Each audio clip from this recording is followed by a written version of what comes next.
I was just reaching for a cup of coffee there, simply because I have a condition which makes my mouth dry out, and I need it wetted once in a while before I start talking. And I was just opening my mouth, and I realized, my goodness me, I need some lubrication. And Kevin, with his bar, it's a little early even for Kevin's bar, at 8:33 on the 14th of November, 2022. This is Mirador Television, broadcasting from Lewis, the White Hart Hotel, bang smack in the center of this historic town, and also where it is labeled the cradle of American democracy. Well.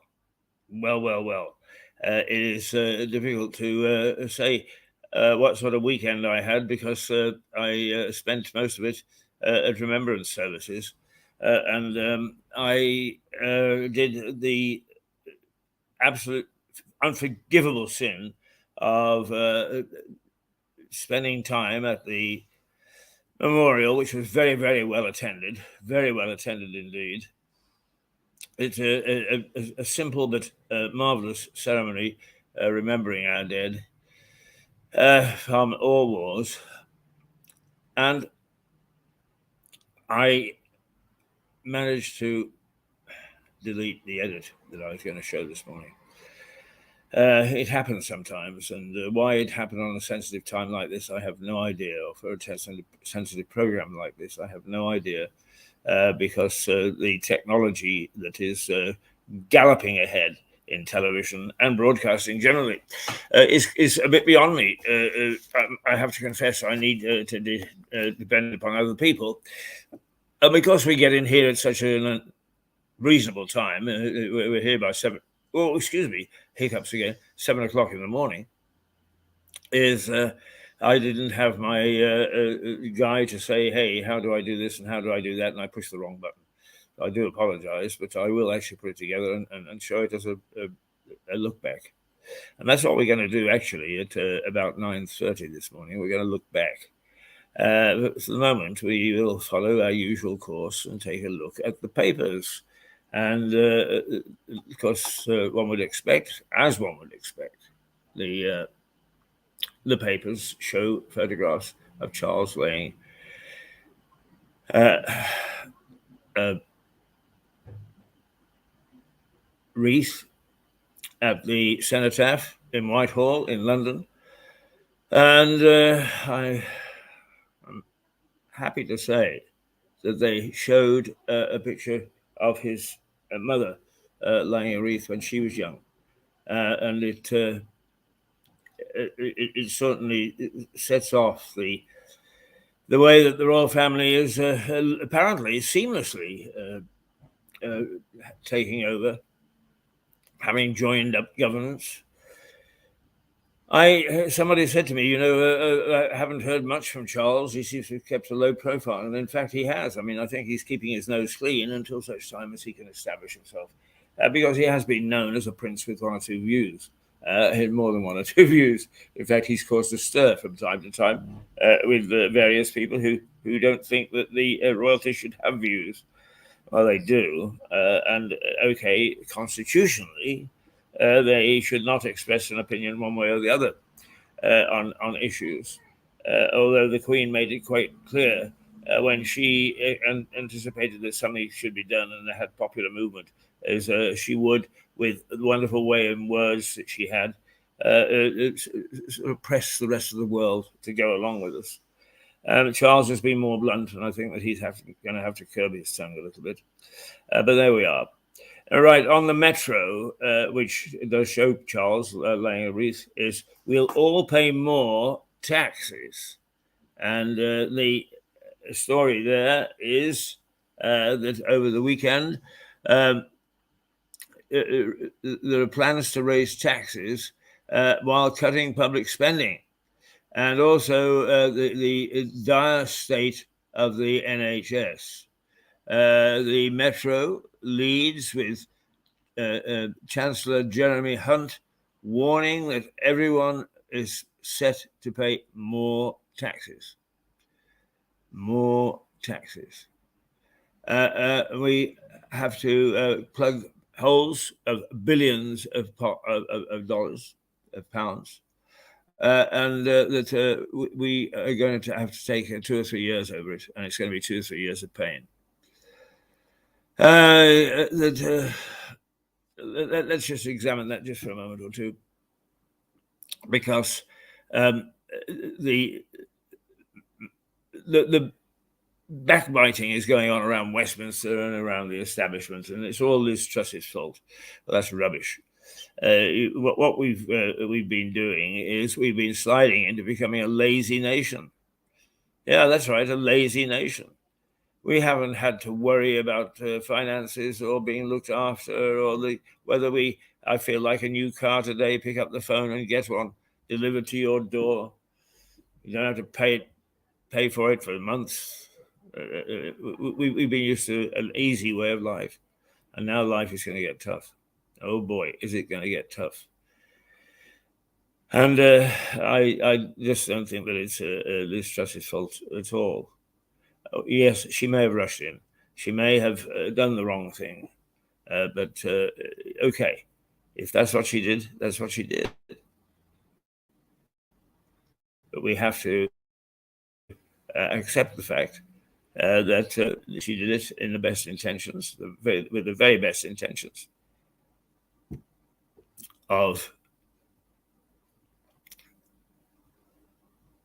taking the country out of its lockdown situation, out of recession, and so on.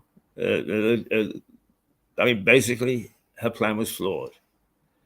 And her former chancellor that she asked to implement it has turned on her. The fact is also that it's not just us.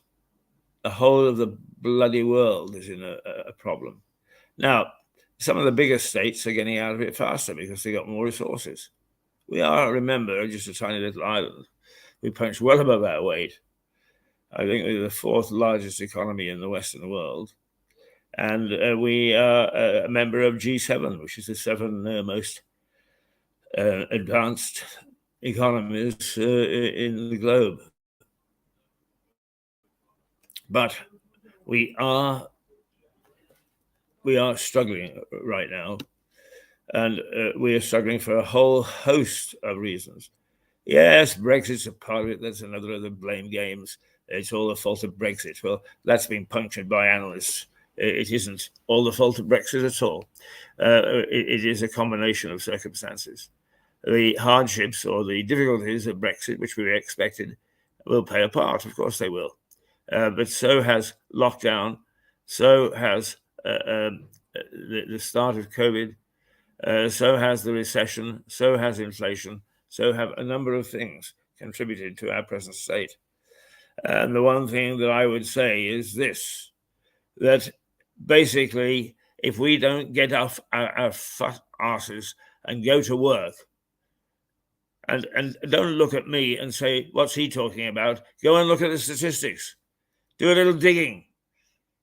We are not going to work. We're all at home. I got a call this morning from my bank. Yeah, it's 8 o'clock. And it said, oh, this is a call from such and such a bank. We would like to put you in touch with an advisor, but we can't find one free at the moment. And anyway, we'll eventually do it, and we'll get back to you. Right? This is an urgent call. Yes, thank you. And that is the state of a lot of our businesses at the moment. And the other is their almost complete reliance upon computers to handle the things for them. So when things go wrong, the way that they are at the moment, is there's nobody with a plan B. There's nobody with the flexibility to rise up and say, hey, this is what I'm going to do. This is what I'm going to do. It's not there. And that's why we're in such a mess. So by all means, if you are of the gossipy nature, listen to the blame game. It's her fault. It's all his fault. It's all their fault, whatever. But look in your own hearts and say, what is it that I can do to help get us out of this mess? Right? Many people that will say anything. because they all are looking towards somebody else or making sure that they can pin some sort of blame on one lot and the hope of an angel rescue on another. You're not going to get an angel rescue, I'll tell you that. All right, so it's the eye. It has a big photograph of our cricketers who became the world champions of, I think it's the T something or other. I don't understand cricket anymore, I'm afraid. But anyway, it then jumps to tax rises for all and energy help just for the poorest. So basically what it says is that poorest people will still get some benefits from the heating plan, which is in place for almost everybody at the moment. But then it's only for the poorest, and there'll be the cost of fuel will be taxed, and so it's going to go up even more. So we are in a mess now. Are Jeremy Hunt and Rishi Sunak being bold? Are they grasping the situation and coming up with a viable plan? Or are they, like their predecessors, just struggling without many new thoughts on how to tackle our present economic crisis? I have my doubts that they've got a plan. There are politicians, jaw. Excuse me if I adjust my chair a little bit. And we have to put up with the fact that we need to believe in them. But I am a great cynic. And I don't think that they've got a grasp of the nettle at all. I think they just really don't know what the hell they are doing. And that we're going to have to ride through this period until such time as we can boot them out as a general election. And I think we should boot the lot out, all 650 of them. And that's the way I think personally that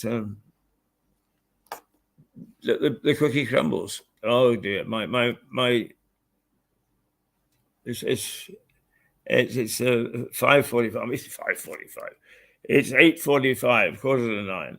Let's take a quick visit, as we often do, while we clear our mouth out, down to the Grange Park, a very historic and lovely park, which we use as our potter's wheel.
Well, welcome back. Yes, you are watching Mirador television, which comes out of the White Hart Hotel 5 days a week from 8:30 till 11, and sometimes, if we've got something very special and very daring, to 11:30.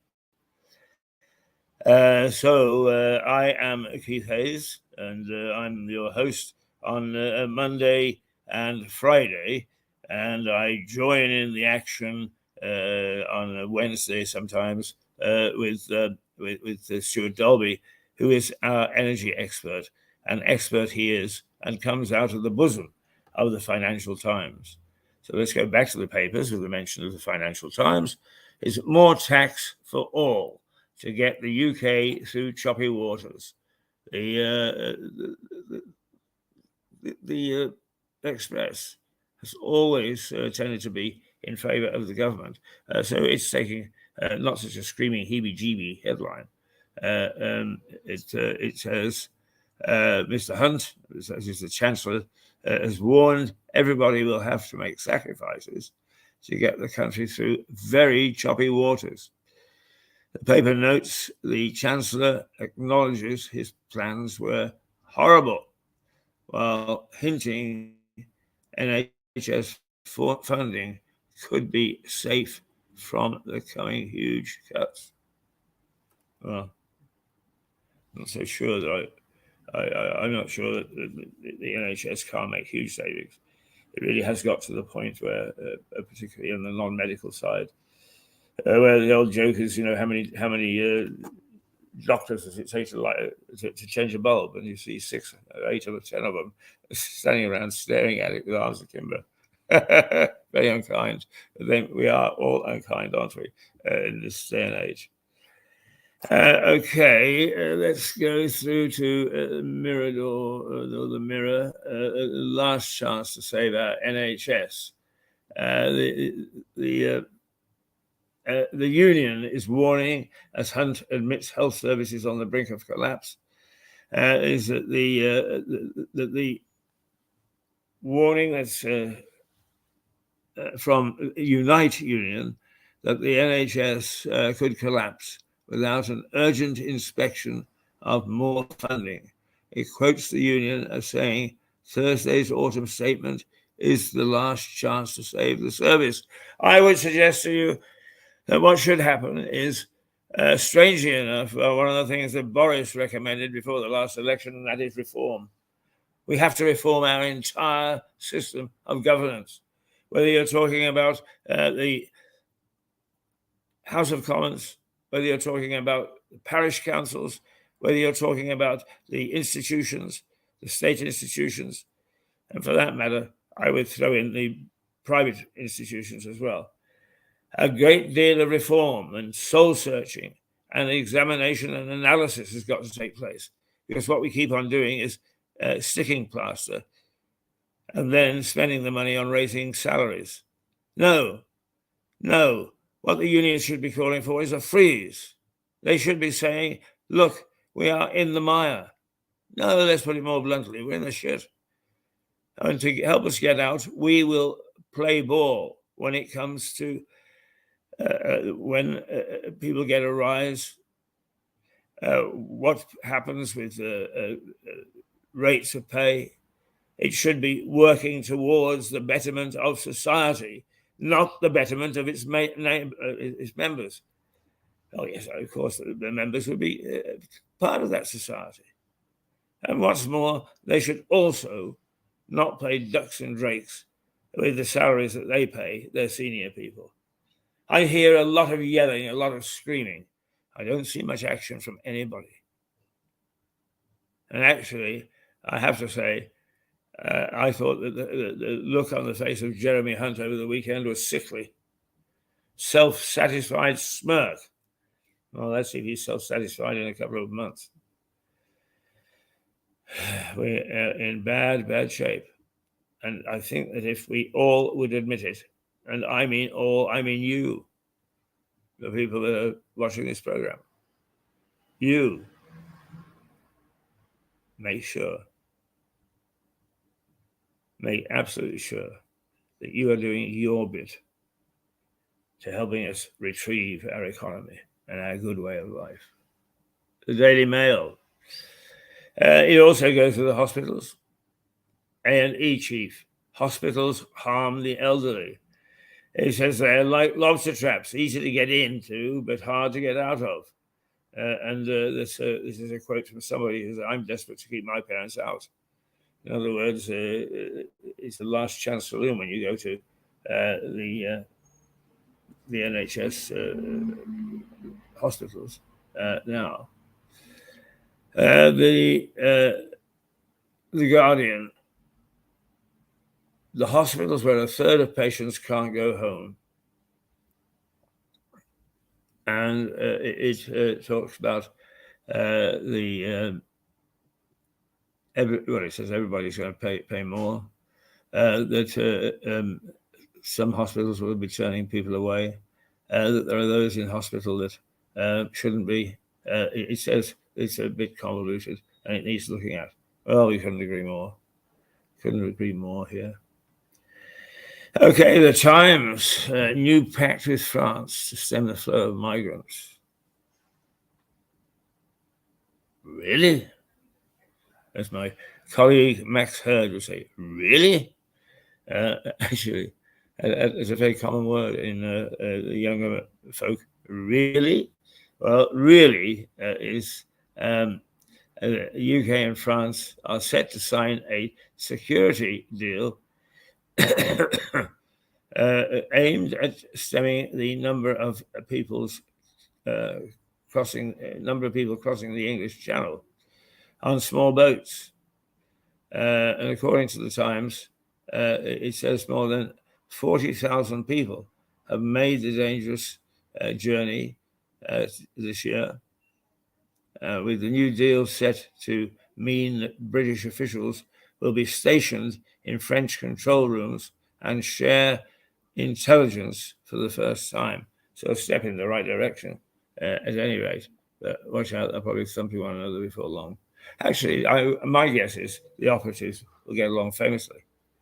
It'll be the politicians and the civil servants who actually, those who never see a small boat carrying an oversized number of people. The Daily Telegraph, Russia is a rogue state, Sunak tells G20 leaders. Sunak was talking over the weekend to the G20 leaders. The G20 the 20 richest economies in the world. And they meet once in a while in the shadow of G7, which are the 7 most important economies. But they get some very important talking done. But like their counterparts, there are a lot of jaw and not much work. I haven't got something to rhyme with jaw. He said Rishi Sunak has written to the Daily Telegraph to label Russia a rogue state over the invasion of Ukraine.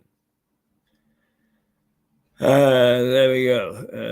Can it do more? Well, at least it's a voice. The Sun, they go with this, with something about Ronaldo, which wouldn't fizz me, I'm afraid.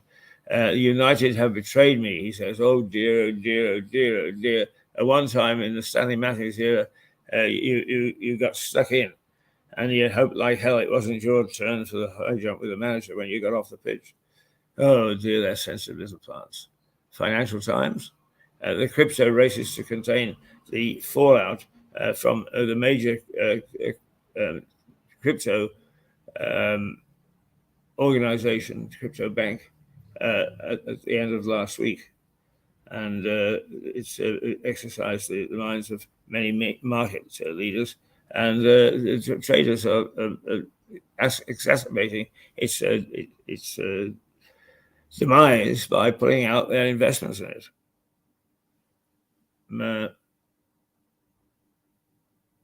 Let's see, yes, the Daily Star. While we're all struggling, it's Westminster bubble. Yes, sir. £265,000 spent on cheap champagne and beers as living costs surge. One of the things that I am appalled at is that during a time when I personally find it difficult to afford a beer, we try to get a beer, and we find out it's £6 a pint. I have to change in my pocket. I really do. That and during the time, there's been no reform whatsoever to the perks that members of Parliament get, and some of those perks are for travel and living expenses. Living expenses being subsidised bars and meals in the House of Commons. It's not good. It's not good. Right, okay. I'm going to try and, the weather for you. It's going to be about 16 or 17. Very pleasant, a bit windy. And it was an alert for fog earlier on today. It was foggy. Probably that will last for a couple of days. So make sure that you take a look out the window before you start to drive tomorrow. because you could be fogged in. You really could. Oh dear. Let's tweak the tail. Sorry. I love tweaking the tail. Well done, the energy companies. They're full of bright ideas to help their customers. Now they've made power so expensive that for an average house such as this, you can't afford to heat it. So you don't need appliances such as this. But that means you also don't need a fridge, because you can keep your groceries cool and fresh without it. The house is cold enough. Well done, chaps. Right, well, there we are. That's our little tweak in the tail of the energy companies, who are still not behaving well. They are companies behaving badly, and here's Mr. Energy himself, who's come in, and undoubtedly we want to have, after he's had his coffee, undoubtedly want to have a quick word, and why not? We'll let him, I think. Oliver. Good morning. How are you? I'm very well. How are you? I'm all right, except that I spent half the night working on Mirador television to see whether we could keep it going this morning. And here I am, and here you are, and here we are, spouting wisdom to the troops. So, yes, I think we're all right. And let me say to you, he wasn't. He was working on the weekend. And I met his charming wife and here for coffee, and then she went off to do some shopping, and we settled down to take a look at some of the things that we need to do on this particular station, but also some of the programs, some of the items that we need to to actually focus on. I was going to say discuss, but yes, focus on. Right, you are now. Let's see whether we can just take a quick look at, if I can just reach across and do it, what may have been happening in the news locally. And all I have to do, he said, is go to my Hotmail account. Lovely name, that isn't Hotmail. It was one of the very first to start, and it's still going strong. Now,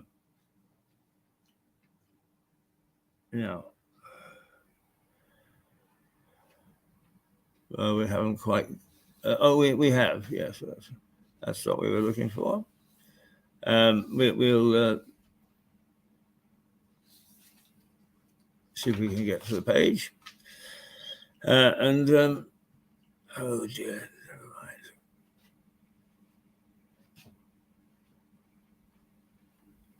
Whenever you tap this thing and you want it to go, it doesn't. It always doesn't. It's frozen. Well, I need a few minutes before we go around the corner. A couple of things. Right? Okay, well, we're live at the moment. I'll get us on live in about 5 minutes if that's okay with you. Because we got one or two things to tell people, and we've got a few minutes, I think. No, we can't bring that to you. No, because it's asking for a password. Bloody silly things. We have that password the same for yonks. And I see no reason why we should play to their silly nonsenses. Okay.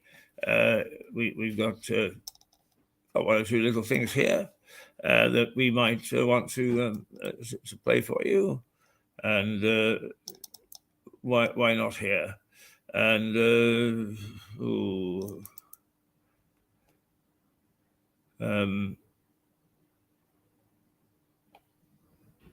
well, we're not having much luck here either. Let's have a look at one or two other things. why not? I like taking you through these things because you understand that I do actually do a bit of work. It's and we do have to get behind the headlines and behind the folders and so on, and see whether we can.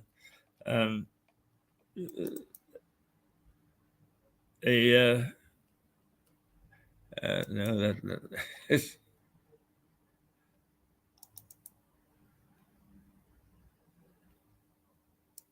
dear. Tell you what, let's play something else. Just a little bit of nonsense while we're.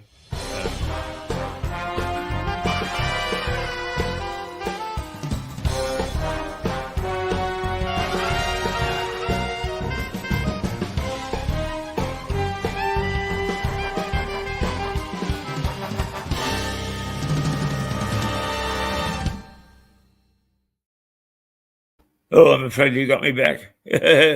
You got me back, and we didn't actually take um, time to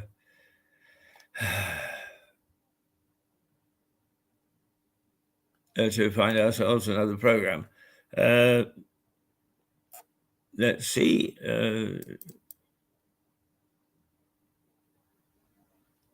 Well, I'll be damned. I'll be damned. Here I am, thrashing around like a newborn child. Just can't seem to get. I can't get the stuff. How I got this job, I have no idea, because I ain't very good at it. Never mind. There's bound to be some things that. Yes, let's take a little look at Over Lewis, shall we? Yes. It's all sort of fun.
Like, because you and I used to have a race to get to the high street.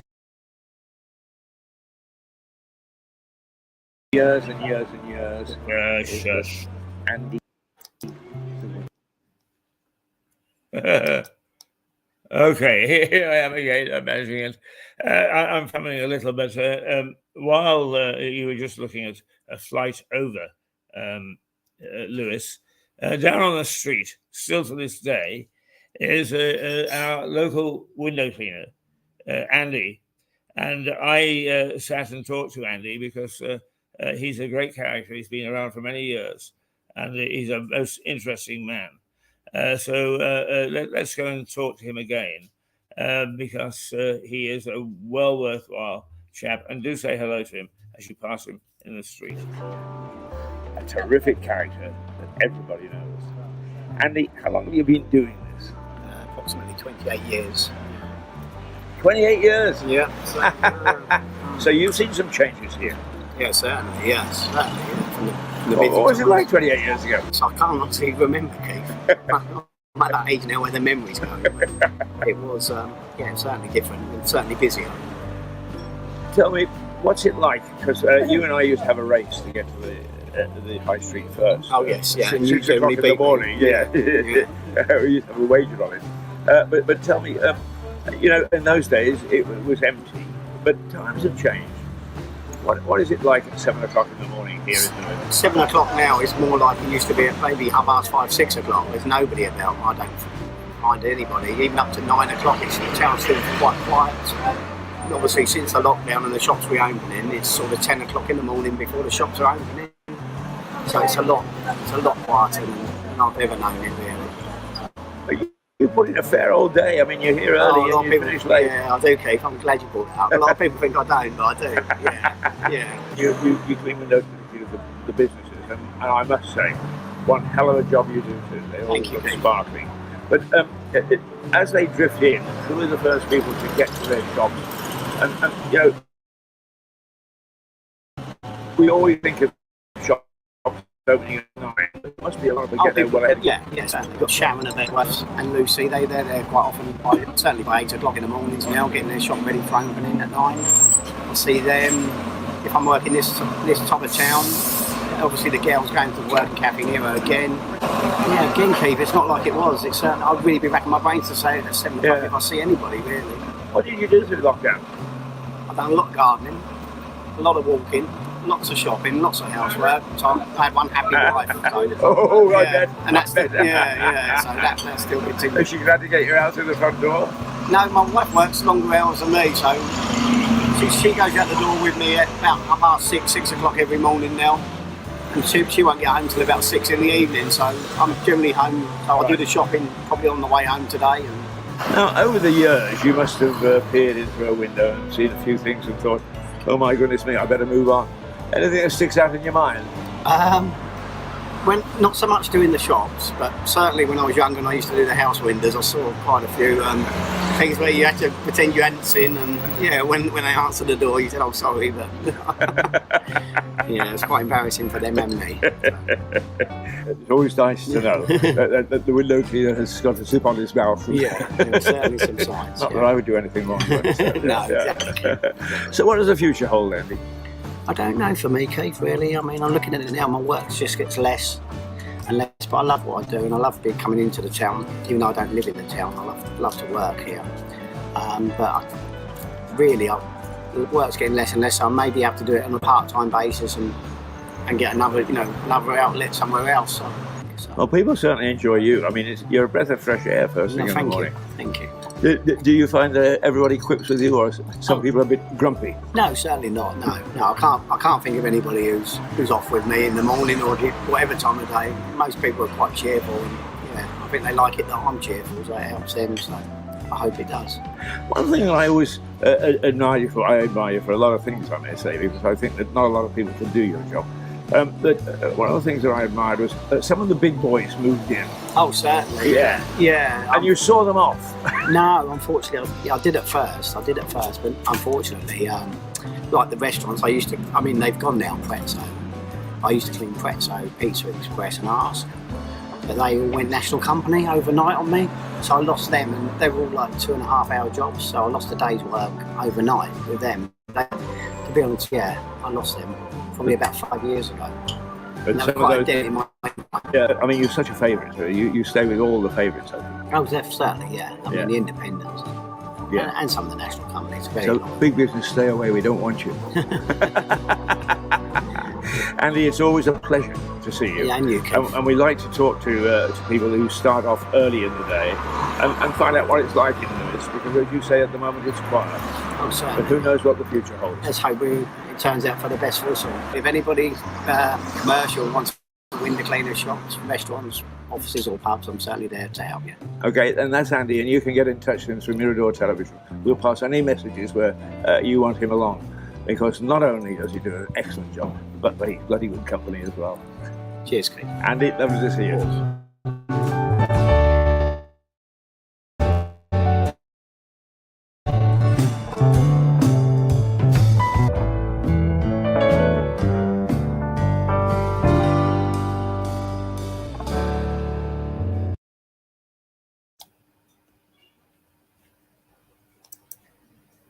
So here I am again, and that's Andy, the window cleaner on the High Street.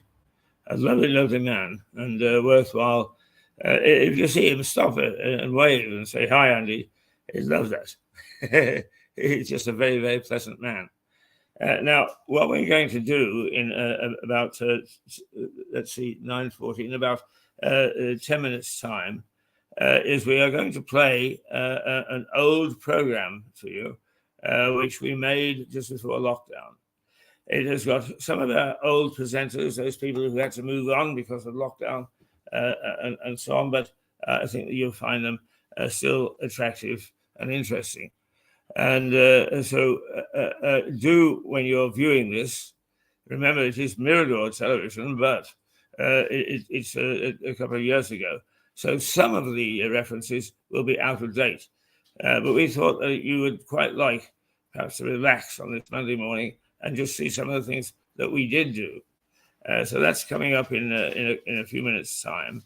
In the meantime, what we'll do is we'll see if we can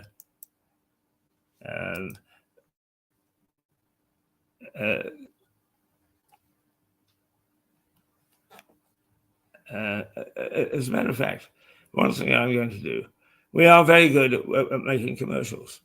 I'm going to show you just 2 or 3 that we made once again prior to lockdown. See what you think.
When you've missed the train, don't despair. Have a nice cup of coffee.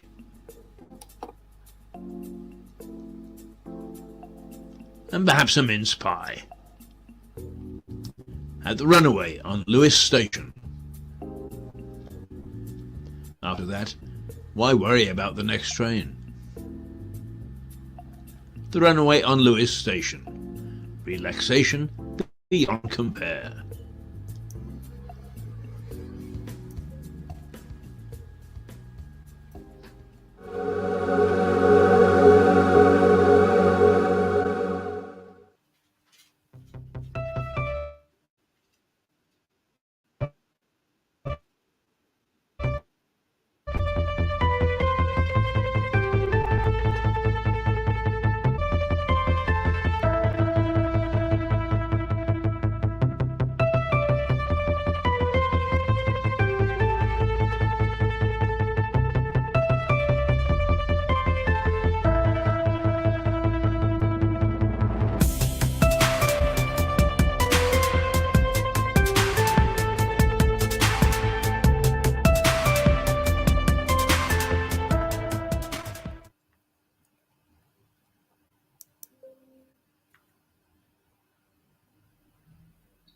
We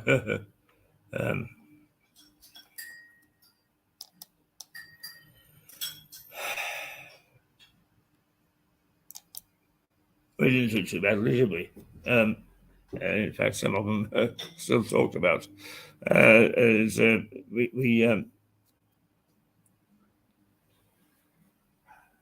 Now, once again, we get to look at things, as it says. Oh dear. I've got a happy knack of actually pressing the wrong buttons this morning, and I just hope that I get back to you the way that I should. There we go. Yeah. In fact, I probably didn't leave you. I just left myself. The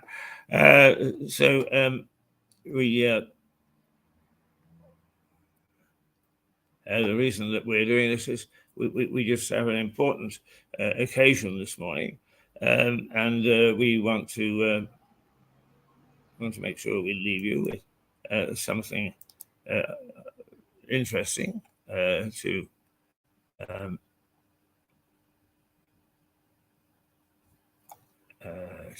watch, and we know it's here somewhere.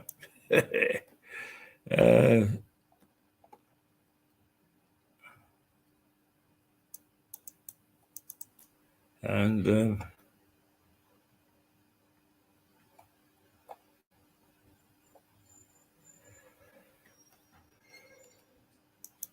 it's like watching paint dry, isn't it? Dear, yes, it is.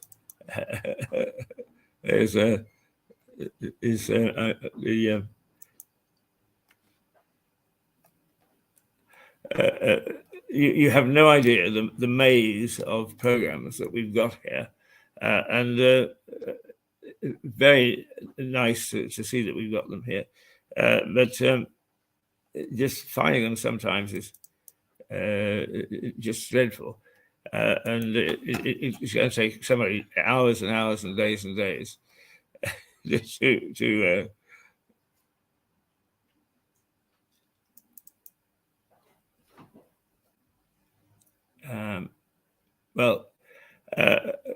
we are going to now try to show you. I just hope that this is a time that we can flick the right switch. Let's have a go anyway, shall we? Yeah, here we go.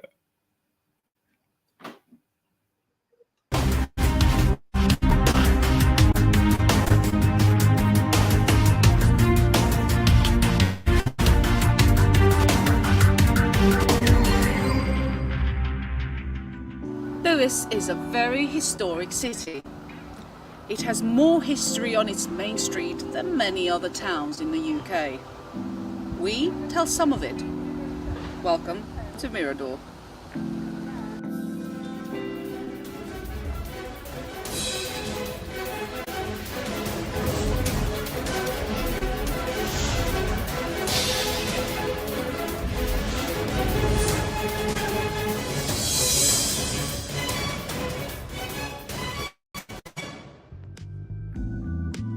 The old man once told me that when he tried to make an omelette, he used over 24 eggs before he hit the target. Nonetheless, over half of it ended up on the floor. No surprise there. Here is his expertise as he joins me for Break an Egg.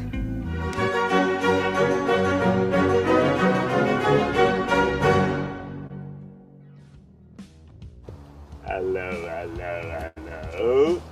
At last I've caught you asleep. Yeah, you're always trying to show me asleep, aren't you? Hey? Aww, it's too early, go away. Oh no, we've got work to do. We're taking Break an Egg from Grange Park this week, and it's a nice place to fall asleep. And here I was thinking I could get away from you. Get away. You can have this back. Oh, need it more than me. Well, I must say that I got a haircut coming tomorrow, but for the moment I've got to cover up, I think. Correct. You just don't want anybody to see that I'm bald and grey, and all because of you. I think people can see that anyway, don't you worry. They've known you long enough in this town. You know, one of the interesting things about this park is, you've got two young children. It's a great park for coming and having picnics and things. Indeed. Yeah. It's quiet. It's large enough for them to run around. Very good. And that's how you see it. Yes. Well, believe it or not, particularly at the time of the conquest, this was underwater. Wow. This was an archipelago of small islands, and the priory, which was founded in 1079 by the first Lord of Lewis, William de Varenne, and his wife Gundrada, is that the deed mentions that they are granted, the priory is granted an island over there. Are you sure it was 1079? Well, some people debate it, but it's certainly 1079 or 1081. I remember it well. Clearly not that well. I'm pretty sure it wasn't that year. Just over here, there's a river called the Winterbourne. Indeed. Well, I mean, now you would call it a stream, right? Not much going on till winter. It rages a bit. Yes. But that river was big enough for barges to travel up to the priory and unload various goods and so on. Unbelievable. Yeah, and I would think the slate from this the cladding, which used to be on the priory from this mansion here, probably came up that way as well. So I think it's Welsh, or it certainly didn't come from locally, but obviously man-made developments have dried it out, and so it's now nice, flat, calm lawns, as you say, nice for children to play on, with just a little trickle of the old river running through it. Indeed. Are there any pictures? Not from 1079, I don't think. No? No. Oh dear. No, I can remember distinctly when the camera was first invented, and it wasn't 1079. It was a little later than that. Oh, okay. Yeah. You love the camera, don't you? No? No? Oh, come on, you're always preening. Right? Me? Takes you 15 minutes to get that lipstick on. 2 seconds, actually. You never pay attention. Never pay attention. I'm supposed to pay attention. The other interesting thing is that now if you go up onto the high street in what's called the bottleneck, where the road comes together like that, is the old grammar school. It's been there since about 1520, as I recall. And it originated, a lady paid some money for the first grammar school, just over there, just over the wall there. But it consistently flooded because this was very much a water park, if you like. It wasn't a water park. It was part of the grounds of the Grange, of course. But because it flooded, they eventually moved it up to where it is today. It's been up there for quite a long time. And so down here was a very interesting part of Lewis. And some people say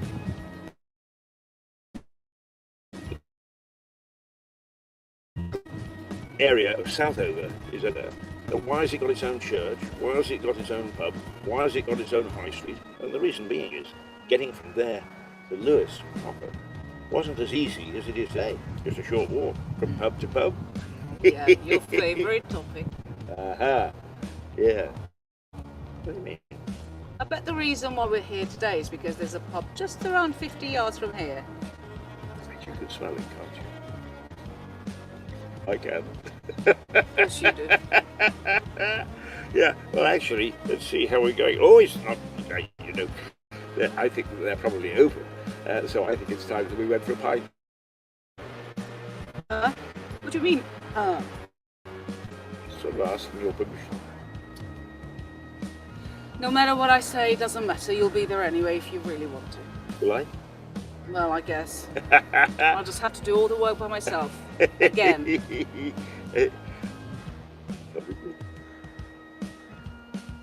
Will I get a Bloody Mary? If you pay. Oh, for goodness sake. Is it payday yet? Well, I never have any money, as you know. I'm a bit like royalty. Oh, did you say royalty? I did indeed. Oh, okay then.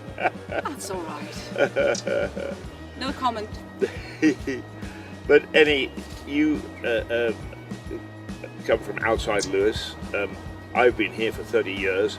But some of the things that you actually find here from a historical point of view, do you find that you enjoy them? Do your family enjoy them? Do your children enjoy them? Your mother lives with you. Does she enjoy them? Yes, indeed. I love the history of this town. It's a lot of culture. And a lot of restaurants. Ah! Well now, one last thing before we go, because we will be talking food and drink on this programme throughout the week. But the Priory actually owned some of the pubs and the inns in the centre of town, right where the White Hart Hotel is now. And they were known throughout England for being excellent for food and excellent for wines. And that was the monks that owned them. So there's a lot to be said for the churchy type pubs and so on. Indeed. You like churchy type pubs? I just like pubs. I was going to invite you to come to church with me. Church? Okay. With you? Okay. I'll invite you just to the pub. I'm still not entirely sure how they let you in the church every Sunday. Mind you, it is not every Sunday. He's not that brave. He only goes twice a month. Secrets. Anyway, if she'll get off my back long enough, we will go back to the studio and we will present hopefully a nice lively mix of programs throughout the day for you. And then we may come back here tomorrow morning, because it is a lovely place. We are expecting a heat wave. The sun is breaking through the clouds. It's all very pleasant, isn't it? Indeed. At least it was until you turned up. Go back to sleep. Thank you. Well, is that you telling me you're going to leave now? I may. Please do. Goodbye. Can't get anybody to work nowadays. Can't get the staff.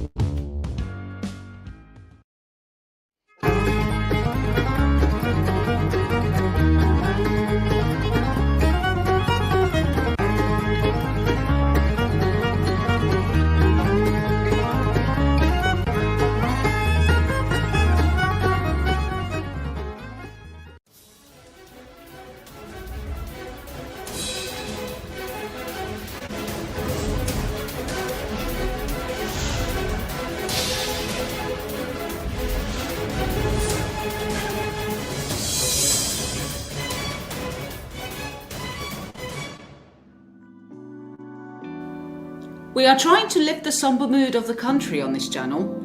However, there are certain issues that need to be taken seriously. And when it comes to them, the old man has a short fuse. Just listen to his next rant.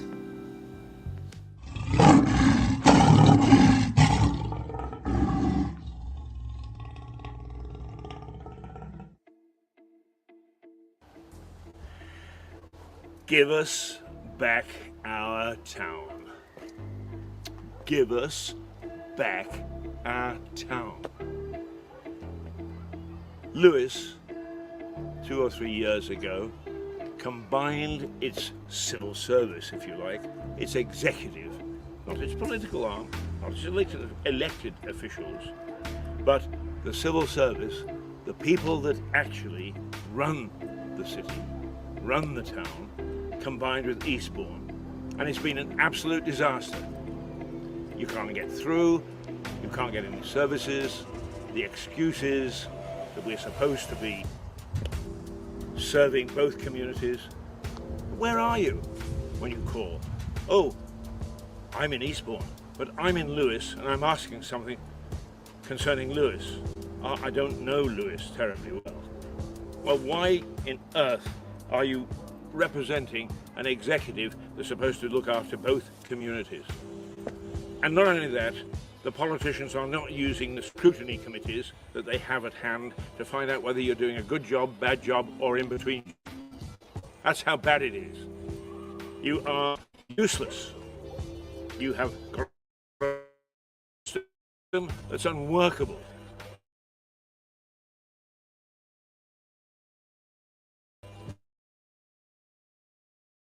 And you keep on trying your own administration.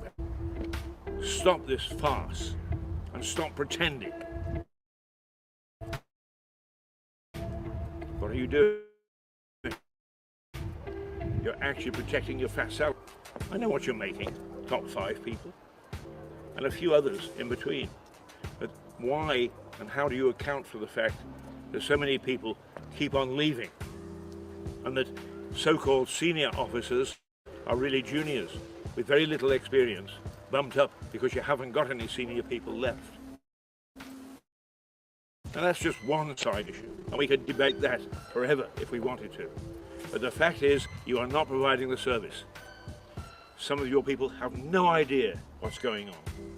They don't know what the issues are, and they most certainly don't know what Lewis and its district are all about. It is time that you accepted that this experiment has not worked. It is time that you changed. It is time that you swallowed your pride and said, okay, let's look at a system that will work. Because if this keeps on, as I understand it, the government can take back the running of this area, the running of this district, the running of this council. And I would hate to think that I would stand at the roadside to watch a federal government come in and clap them as they came to take back the authority from local people. It is time to stop this stupid experiment. It is time to say, we tried, it doesn't work. It is time to give Lewis back its authority. Time to let it forge its own destiny. Time to make sure that every time we pay a council tax, that it goes to looking after the citizens of Lewis, and not, as some have suggested, 80% of it going to Eastbourne. People in Eastbourne, perfectly capable of looking after themselves. They've got their own elected officials, we've got ours.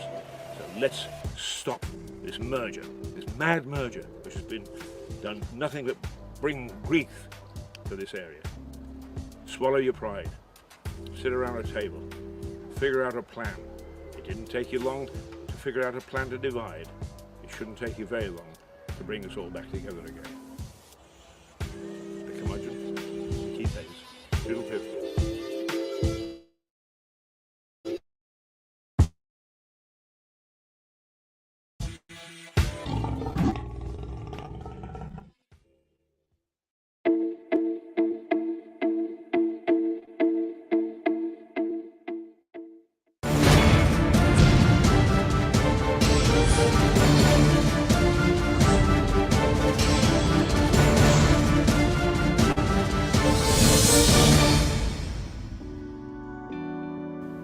The new government planning regulations are causing some concern around Lewis, and Stephen Catlin is one of the skeptics.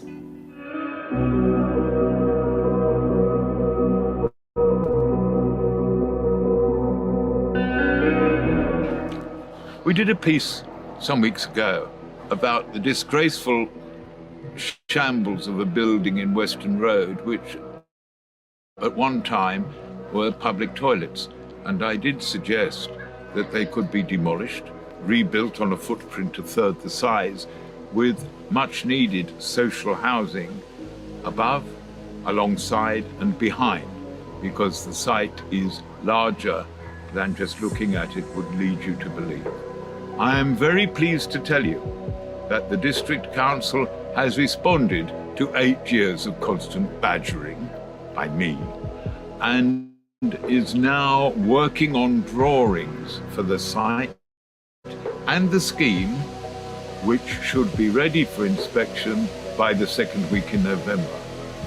That is the power, not perhaps so much of the press, but of Mirador television. This is what we've achieved. Thank you.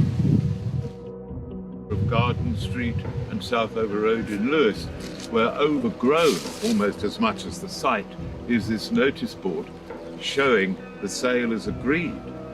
I suspect, but do not know for sure, that agreed is subject to planning. This is the point of today's lecture. Planning was refused. The developer made an application in 2018. South Downs National Park refused it. It is now going to appeal. So the future is very much in the balance.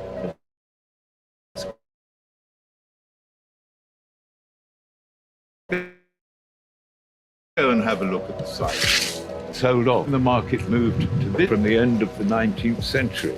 Before then, and it was established in 1875, I think, the Lewes Cattle Market, it was held in the High Street in front of what is now the Court building, but which in those days was County Hall. It was felt by 1899 a little unhygienic, so it was moved here.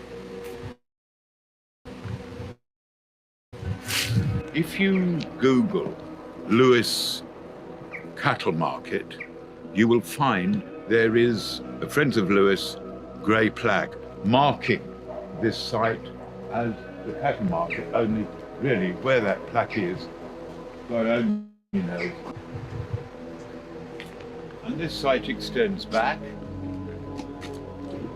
These were, until recently, auction rooms. I have a note of the date, the market, the cattle market as such, finished oneself.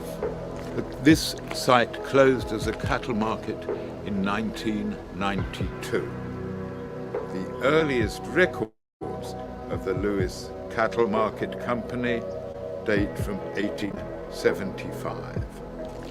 This site, before it became the cattle market, in approximately 1889, was the site of a tannery, the smell of which must have invaded what houses were around, as well as the cattle market. I'm just trying to find the plaque. No. So here we are.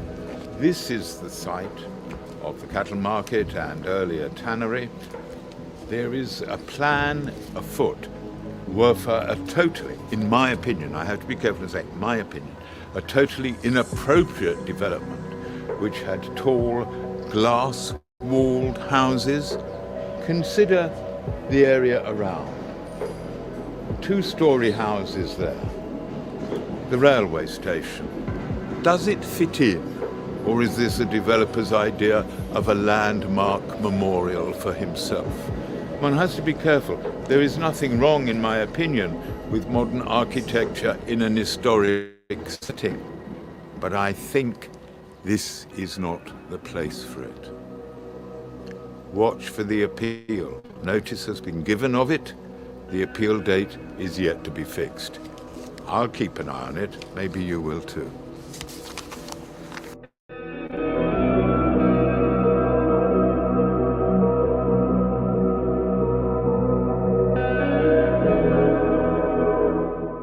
This is the end. You can just see a grey lampstand.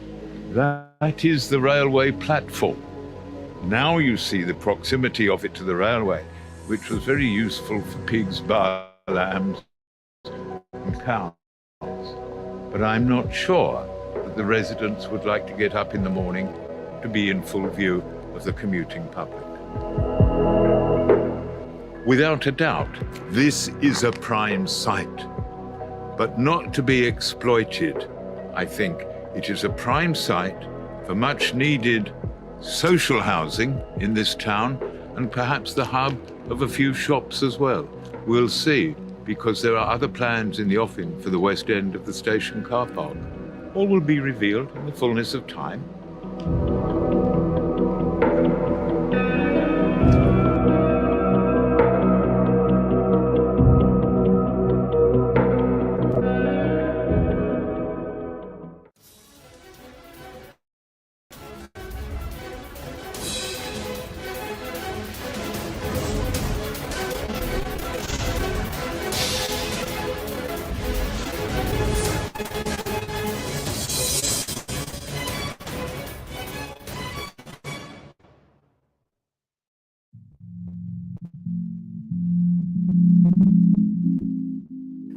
Who am I? Well, I'm Sarah Thomas. I am an influencer and I own a vintage shop in Brighton called Waste Vintage. It's on Gardner Street. I've always been very happy with Lydia's groom. I cannot recommend her enough. We've come back every time, and every time he looks amazing. He just comes back all soft and fluffy. Lydia's the best groomer we've ever had in Brighton. She always listens to what we want. She doesn't take it too short, and Stan always loves his groom. Yes, I'm planning on coming to the new shop. I'm really excited to see what she does. We have been groomed in a few different places in Brighton, but Lydia's the one that we found that we absolutely love, and we'll always go back to her now. Just the customer service. Lydia's just the best in Brighton. She's so friendly and lovely. She gets it right every time. She always listens to what we want, and Stanley's always a very happy boy when he comes back. Oh, I absolutely love the smell of Stanley when he comes home. He smells great, and it always lasts as well. She used some really amazing shampoo because it just smells great for ages afterwards.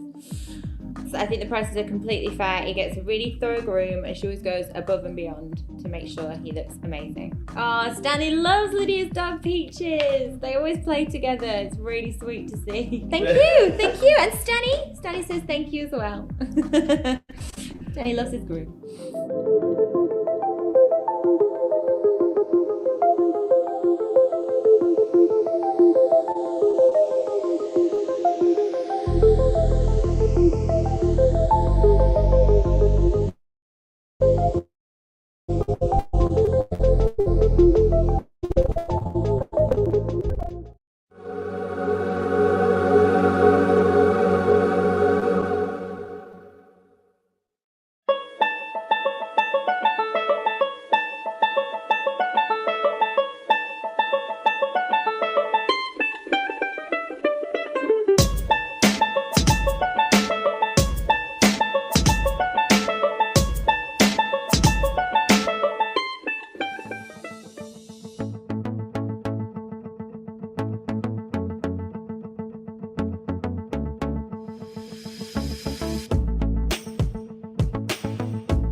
When you've missed the train,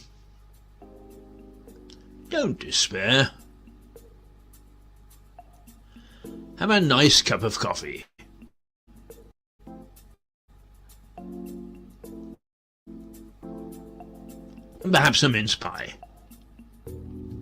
At the Runaway on Lewes Station. After that, why worry about the next train? The Runaway on Lewes Station. Relaxation beyond compare.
for an important charity, Cancer Research UK. Here's Melissa with the next person behind one of her paintings.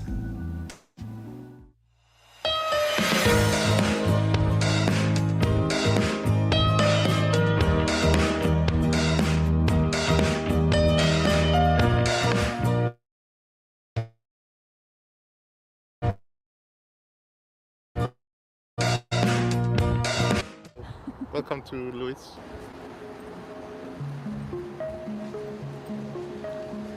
Behind me you can see the Cancer Research shop windows, but they are unusually empty. Any other year you would be seeing Leslie Hills painting right here. She is painting the people of Lewis. They are many recognisable faces. Today we're speaking to one of these people behind the paintings. My name is Tony Kalume, but most people call me Anthony Kalume. That's what my mom used to call me. So I am actually one of the few people from Lewis who have been working with the police around hate crime. So we've been, when I say we, it's Diversity Lewis is a group that was formed 10 years ago, and we were actually concerned about the level of racism within the town. So we managed to get a few people who were really up for a challenge. So we started this group knowing that it's not going to be easy, and most people were saying Lewis is not a racist town. And some people are saying, oh yes. So we need to get people to come over and have a meeting at the Pelham House. And we called it Have Your Say. So we got people together and we managed to get an Eventbrite event where you had to get your emails. So from that emails, the mailing list.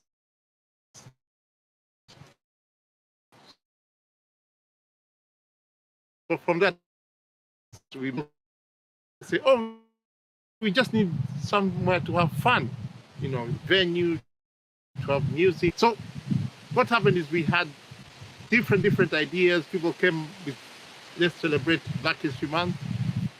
So we managed to have an international soup festival where everybody came with soup from all over the world. You know, so we had soup from Czech Republic, we had soup from Iran, we had soup from Thailand, we had soup from Kenya, we had soup from England, you know. So we got everybody together, and some of the restaurants, the Indian restaurant, they offered. They said, oh, we'll give you some soup for free. So we had quite a lot of soup, so we called it the International Soup Festival. And it ran for 4 years, you know, at the All Saints Center. And everybody came there, you know, because there was no class, there was no age, it was not generational, and it worked quite well because people used to have shots of soup and go to the next stall, have a shot of soup. If they like it, then they sit down and then they buy a bowl, you know, for $5 or something, you know. So it was so well organized and it was so appreciated that it became claustrophobic. The place became too small. So we had to stop, you know, 2 years ago. We stopped doing soup festival, but it was quite a good way to bring cohesion within. So we've been doing events like in the restaurants, you know, people want some music. So we've been doing that, and then Leslie knows what I do because I did a vigil for George Floyd in June when George Floyd was murdered in Minneapolis, and it was just for members of the Varsity Lewis.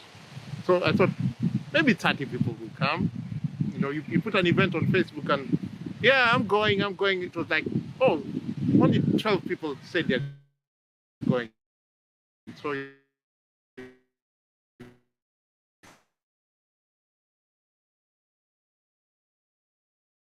it's okay.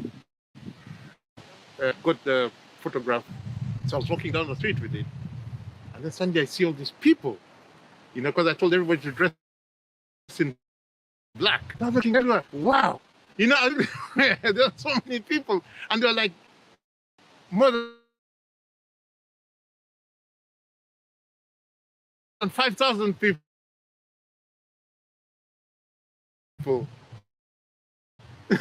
Stand up. Did some of the members go high vis and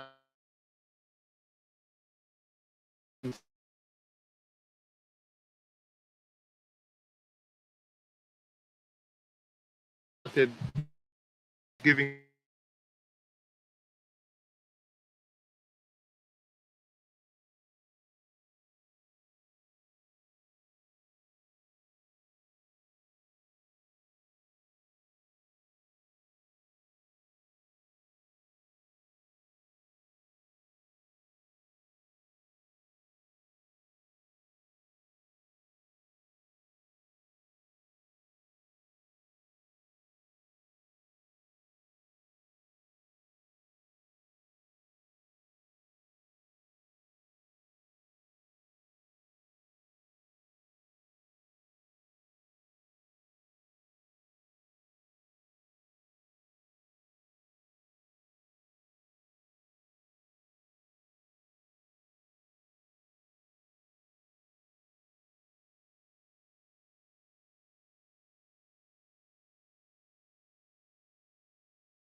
Well, here I am back again, and I'm afraid that we had a little breakdown there, but I hope that you were enjoying some of the stuff that we did from the past.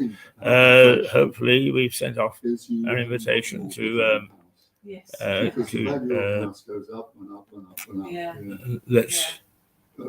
Some terrible things heard on let's actually make sure that yeah, I know. But you know, I do that. We haven't got much of a signal. I see.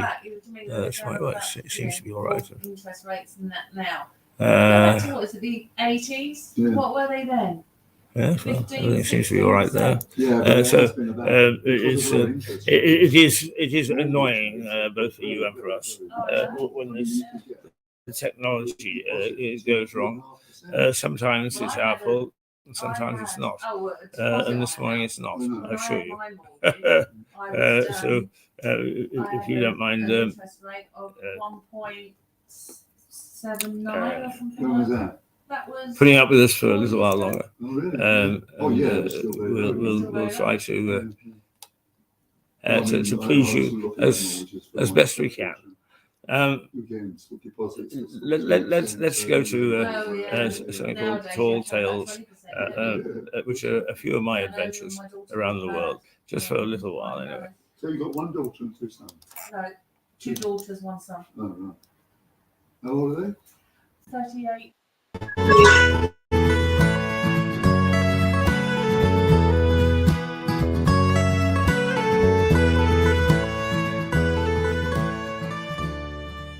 I'm a very accomplished flyer now, but way back in the 60s, when commercial jets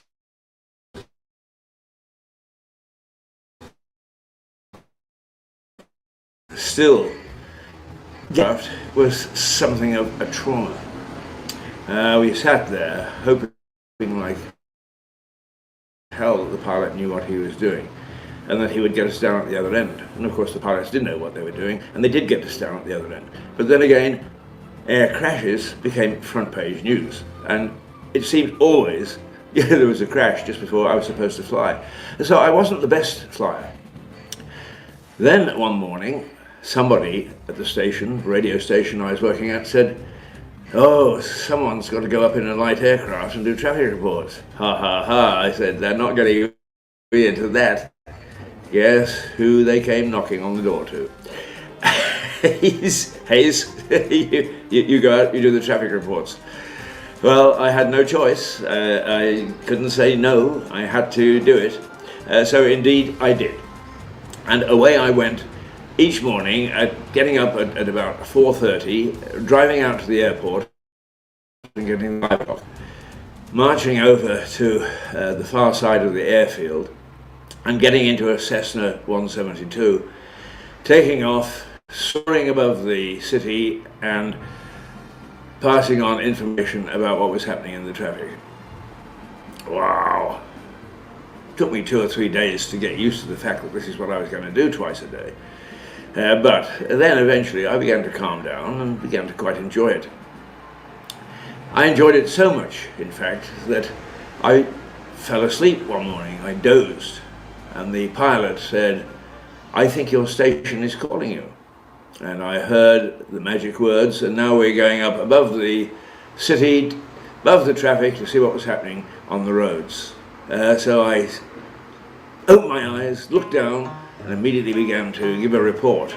And the report was that there was a big jam of buses near the Oak Street Bridge, which went over the Fraser River. Wow! what a report. And then as we turned the aircraft and flew away, I realized that this was the bus terminal. I had just said that there were traffic jams of buses, and I'd been looking down at where the buses congregated before they set out on their morning routes. It's nothing like a great report. The pilot turned to me and he said, "You know, you've got this job licked.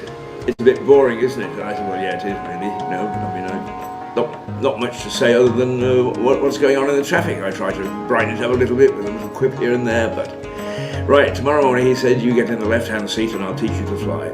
And he did. And I was fortunate to have almost a year and a half of a flying experience. I logged 400 hours on the Cessna.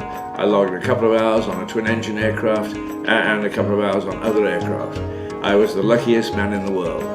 And he put me into some pretty awful conditions. And we would fly up. I would give a report, and then we would do some what's known touch and goes. In other words, you land, you circle, you land, you circle, just to get some practice in. And we did. And one morning, a gust of wind took it, and I thought that the wing was going to be ripped off. Well, he grabbed the stick and managed to get us out of trouble. But it just shows the sort of thing that if you're going to be a professional pilot, that you have to put up with. So confident did we become on flying around together that he would set little tests, and he would say, "There are clouds on the North Shore over the mountains. Why don't we go over and see if we can break the wings of this aircraft?" Yes, let's do that. And we would deliberately fly into this mucky weather and get churned around and watch the wings, knowing full well that they wouldn't have fallen off. Daring. And it did turn out to be a lot of fun. I have to say, it turned out to be a lot of fun. A couple of other incidents. I used to take VIPs up in the afternoon and say, "Okay, here are some pollution issues," and so on and so forth. And one afternoon we got my good friend, but also a colleague, Mrs. Grace McCarthy, who was the Deputy Prime Minister at the time. And we got out onto the runway and away we went. And a jet had taken off just before us, and it was a fairly still evening. So you can't see them, but the whirls of air, of course, by the jet's wings are still there. And sure enough, we got 3 or 4 feet from the ground, and away it went. We damn near lost the cabinet minister. But the Deputy Prime Minister. Once again, he came to the rescue, flipped it over, and we managed to save the day. The other item that I think was worth reporting is that we flew backwards. Have you ever flown backwards, he said. And this young chap was about 21 or 22. He was a nice young fellow. We bought him a helmet and nicknamed him the Red Baron. And he was to die in tragic circumstances in a plane crash later on. But he was a nice young man and very helpful and lots of fun.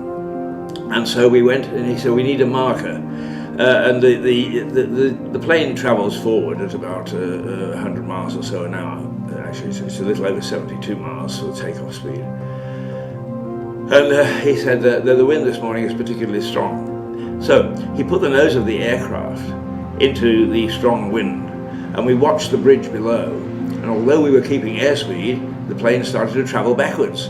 And so here we were in reverse, in a plane, in the sky, watching the bridge recede while the plane powered forward at the correct speed and the wind pushed us back.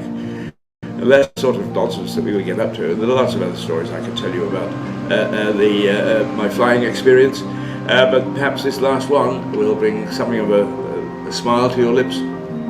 I was trying very hard to impress who later became my wife, my girlfriend at the time, Valerie, and I said, would you like to come flying, dear, and come out with me this afternoon, and we can go and we'll go and do some traffic reports, but we'll also take a look at the Vancouver from the air. How lovely. Yes, she said, that'd be super. Anyway, we got settled into the plane, I taxied out, checked with the tower, yes, we're all okay, we were about to take off, there's nothing in our way, rolled it out onto the runway and roared down the runway ready to take off, and the tower came on and said, MLA, which is the call letters of the aircraft, you're going down the runway the wrong way. Oh my goodness me. We had to screech to a halt and take off the right way. She still married me. Well, that's my flying experience. I suppose I should fly off now. Till the next story, the next tall tale. Tiddlywip.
You want to come and say anything?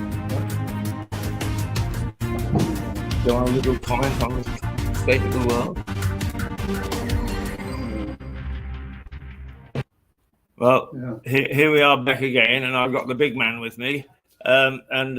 Actually, a lot of the one of the things that I thought, Stuart, you might like to comment on is that over the weekend, Jeremy Hunt has said that it is unlikely that he's going to the energy support will go past next April, and that everybody will be back to paying full whack. Well, the fact is, yes, that is terrifying, because full whack is what I call the status quo ante, right? So the situation the situation before Miss Trust sort of what happened? She was persuaded to freeze the energy cap at what was really an unrealistic price.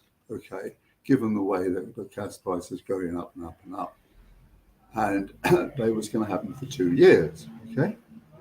And that meant that people for 2 years would get bothered. Hunt comes along, and all of a sudden he says, "Oh no, bugger that," and he truncated it to 6 months. Right. Now after 6 months, okay, the price. But that means that by April, okay, you're back to a situation. Now back to a situation was that the energy cap at that stage was 1941, but it was going to go up to by something like 800 to 3,500. Now we're talking about fuel poverty at £2,000 a year, and all of a sudden people will be, if it comes to that, will be paying £3,500 a year, and that's getting beyond fuel poverty. It's getting into destitution. Yeah. Then another thing happened was that the energy cap was set twice a year, on the 1st of April and the 1st of October, when the cap was set, and it usually went up. And Ofgem, which is very incompetent, And incidentally, it's just, Chief Ops obviously gets a salary of £310,000, which is almost what the profiteering energy companies themselves make. And anyway, they said it would be made for well, the one that would come this October would have been 3,500, but they said that they will make it every 3 months. Okay, All right. so after October, in January, next January, it will go up to 4,200, and so it goes on, and nobody can afford this. Yeah. It's incredible. And then one of the government's think tanks, it's the Cornwall or something like that, said by the end of 2023, the bills are going to go up to £6,000. That's £500 for every household. Yeah. It's not possible. No, it's not. So what he's going to do, God only knows. Yes, well, I was going to ask you, what options, in your opinion, does he have? Well, I don't think he's got any. Not any I can think of. What's he going to do? Unless he actually has a go at a cartel. Now, I've talked about this often before. It all stems back from Mrs. Thatcher. After the coal miner strike in 1972, when Edward Heath lost his job because of the coal strike, gas became the favourite, and Mrs. Thatcher in the early 90s privatised them all. And this led to an oligopolistic cartel of 6 companies: British Gas, E.ON, E.ON, German, Empower, German, EDF, French, Scottish Power, Spanish interests. And at that stage, it was SSSA was English again. And they put the prices just as low here, there's just what they wanted to do. And this became a real political issue. Ed Miliband, then the leader of the Labour Party, said, if I get into power, I'm going to bring in an energy cap. He didn't get into power. David Cameron did.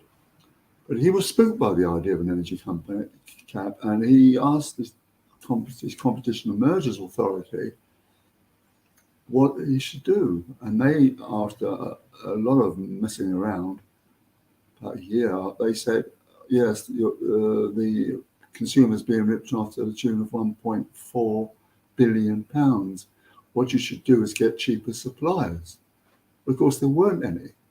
And all of a sudden, all the chancellors and ne'er-do-wells started coming in and offering sweetheart deals. Like British Gas would say, I can do it for £1,000 a year. One of the other companies can do it for £800 a year. But then when the gas inflation price went up and up and up, 28 of them went bust. So what the hell? They didn't know. The government didn't know what to do. There were suggestions that they would get rid of the green levies.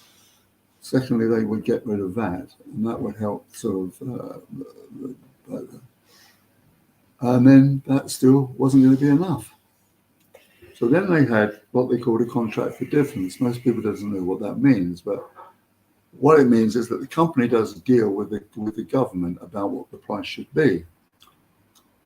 If the price should go above the agreed price, then the government pays the difference.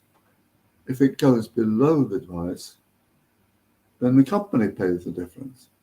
Now, that kind of thing has worked terribly well for renewable energy. Say your wind farm sets a certain price, and if the government goes up, which it does, then they pay it off. If it goes below the price, well, it doesn't go below the price for renewables, right? So that was a good solution, but they didn't do anything about it. So there you go. Bad, they've made a mess of the energy politics for 20 years. Yeah. And now we're in this dreadful situation. Yeah. Now you're very innovative, and you travel the world, and you're very colourful. If you were sitting in the Energy Secretary's place right now, you're faced with this situation, other than slit your throat, what do you think you would do? Oh, I think shoot myself in the head.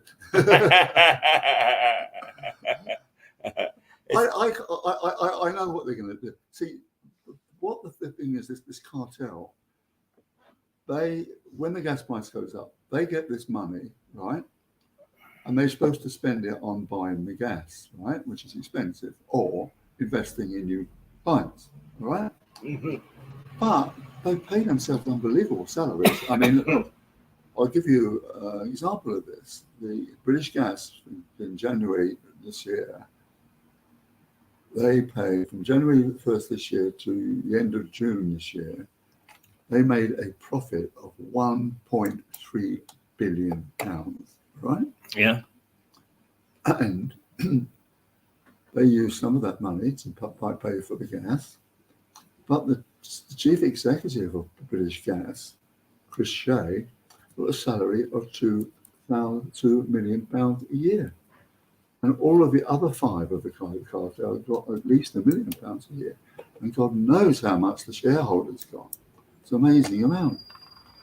Yeah. So, right? Yes. So it was absolutely clear profiteering. And then you come round to, right, what we're going to have is windfall tax on the oil companies.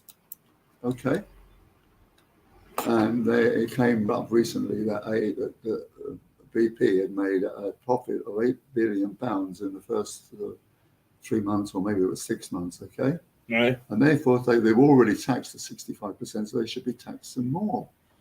But what people don't know, particularly Keir Starmer and the poor Prime Minister didn't know, but BP, you know, one of my businesses where I was doing investment in oil companies at one stage, BP sold out most of its North Sea interest to smaller companies, okay? Mm-hmm. So when you say that profit of £8 billion, most of that was made abroad, because BP had a period where it said beyond petroleum, and they've got umpteen number of wind farms in America, and they've got hydro power and all kinds of things. Now, it's very interesting whether Mr. Keir Starmer or Mr. Ham or whoever it is, Rishi Sunak,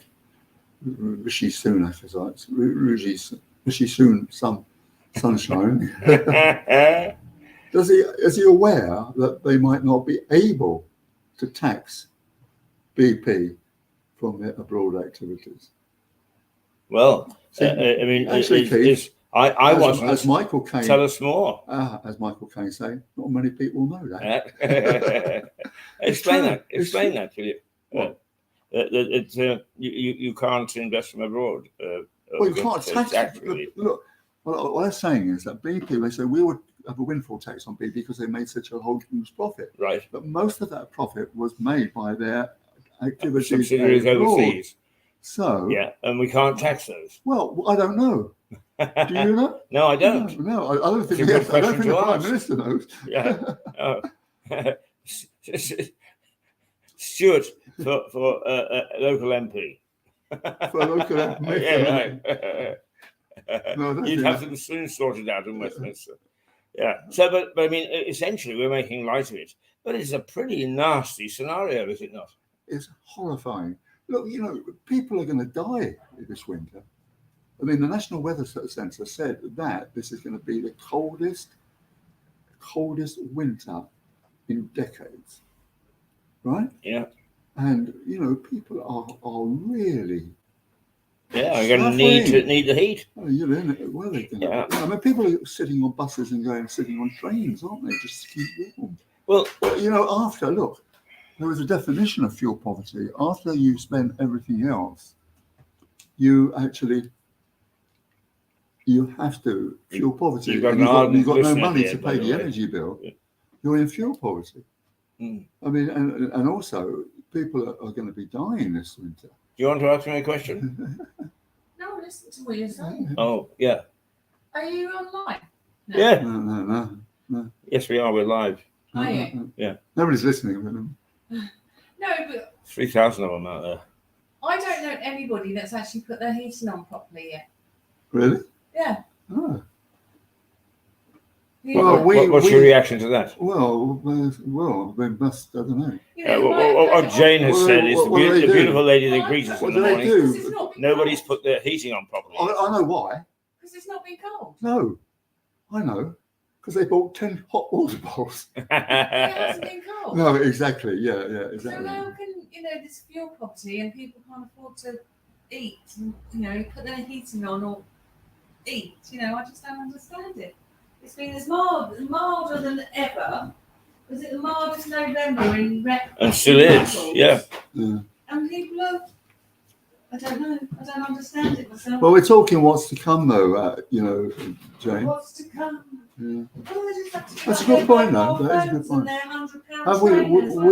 Have we switched ours on? Sorry? Well, we haven't switched ours on, I don't think. Or have we? Maybe we. Yeah, we have. We have switched the gas on. Just to get, Well, yeah, but our house is particularly cold, because it's in, it's in the hills. It doesn't get the sun at all. Yeah. Right. Let's just go away from that then, and leave you with your horrific scenario, which undoubtedly you'll raise again on Wednesday. But you've got a couple of interesting guests coming up on a conversation with Stuart Dalby. Yeah, well, actually, that's a very good point, because I got to phone the lady, haven't I? I forgot. You have indeed. I phoned her last night, but I couldn't get through. I'll do that now. Right. Yeah.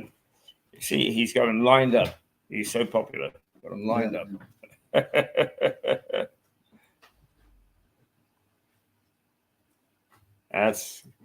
Thanks, Stuart, for coming in and having a little natter. Where are we now? It's 10:30. Oh, it's 10:31. Goodness gracious me. Time is really going. Really going. I'm not sure whether Suzanne is going to join us this morning or not.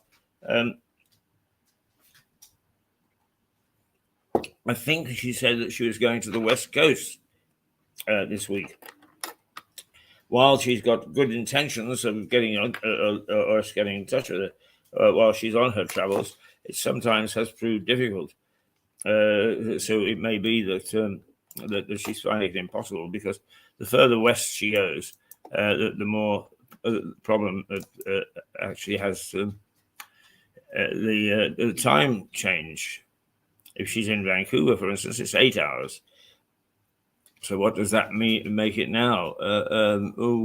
It's 2 o'clock in the morning. Well, I'm dedicated enough to be on this thing at 2 o'clock in the morning, but I don't expect everybody else to be. No, indeed, not. But let's see what else we may have for your entertainment and a little bit of nonsense.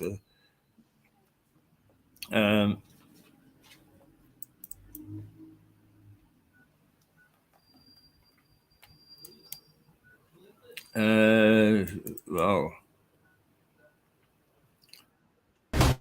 let's see what we've got coming up here.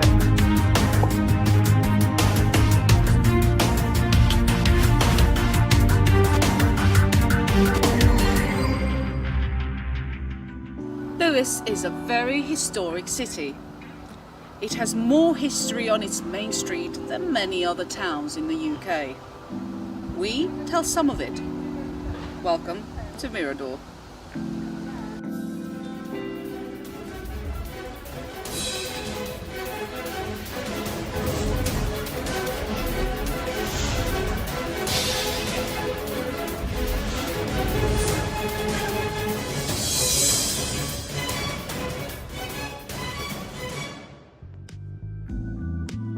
The old man once told me that when he tried to make an omelette, he used over 24 eggs before he hit the target. Nonetheless, over half of it ended up on the floor. No surprise there. Here is his expertise as he joins me for Break an Egg.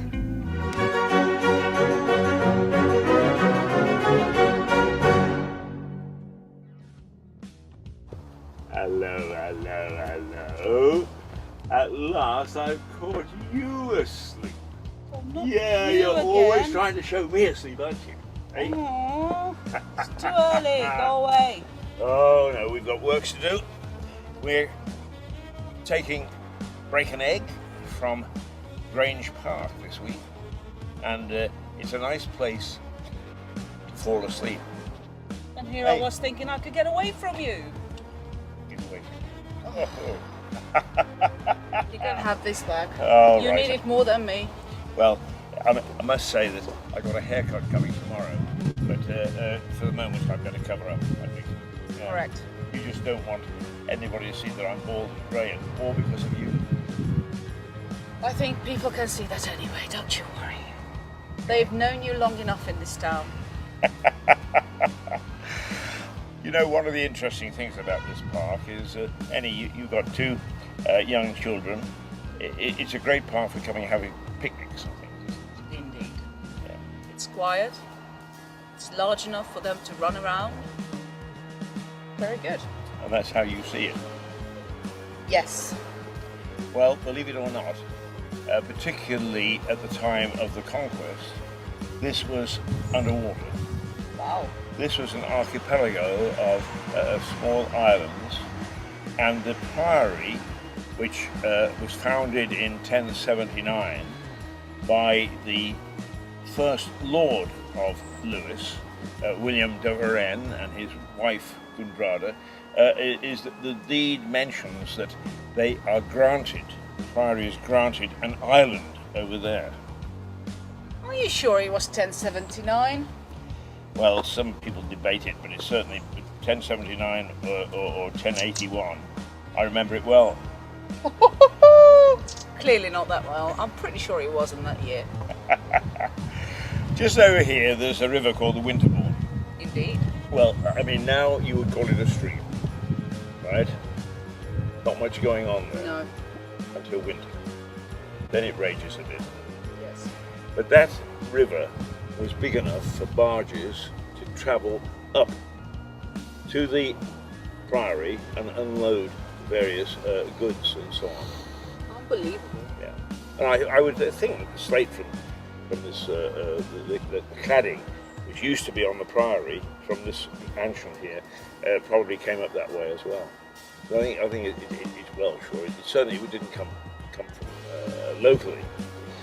But obviously, man-made developments have dried it out, and so it's now nice, flat, calm lawns, as you say, nice for children to play on, with just a little trickle of the old river running through it. Indeed. Are there any pictures? Not from 1079, I don't think. No? No. Oh dear. No, I can remember distinctly when the camera was first invented, and it wasn't 1079. It was a little later than that. Oh, okay. Yeah. You love the camera, don't you? No. No? Oh, come on, you're always preening, right? Me? Takes you 15 minutes to get that lipstick on. 2 seconds, actually. You never pay attention. Never pay attention. I'm supposed to pay attention. The other interesting thing is that now if you go up onto the high street in what's called the bottleneck, where the road comes together like that, is the old grammar school, which has been there since about 1520, as I recall. And it originated as a lady paid some money for the first grammar school just over there, just over the wall there. But it consistently flooded because this was very much a water park, if you like. It wasn't a water park, it was part of the grounds of the Grange, of course. But it because it flooded, they eventually moved it up to where it is today. But it's been up there for quite a long time. And so down here was a very interesting part of Lewis.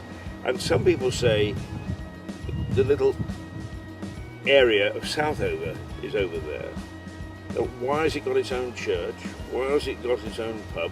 Why has it got its own high street? And the reason being is getting from there to Lewis proper wasn't as easy as it is today. Just a short walk from pub to pub. Yeah, your favourite topic. Yeah. bet the reason why we're here today is because there's a pub just around 50 yards from here. I bet you can smell it, can't you? I can. Yes, you do. Yeah, well, actually, let's see how we're going. Oh, it's not late, you know. I think that they're probably open. So I think it's time that we went for a pint. Huh? Huh? What do you mean, Sort of asking your permission. No matter what I say, it doesn't matter. You'll be there anyway if you really want to. Will I? Well, I guess. I'll just have to do all the work by myself. Again.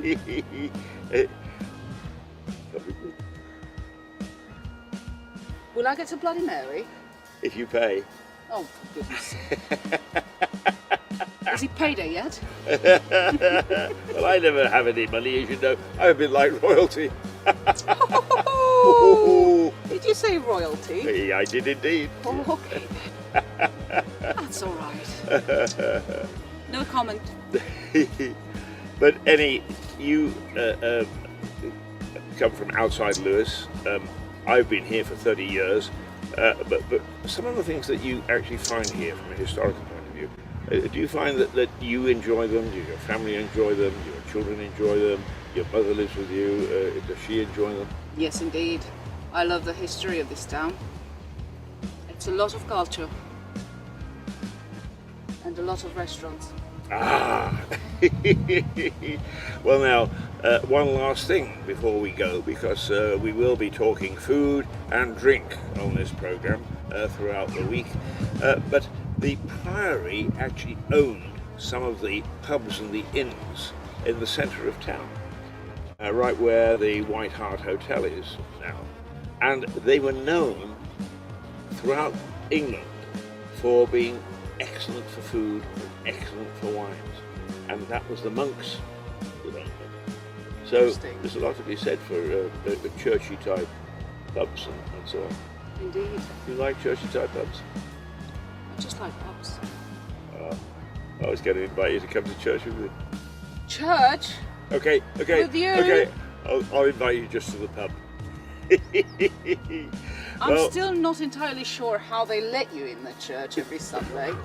Mind you, it is not every Sunday. He's not that brave. He only goes twice a month.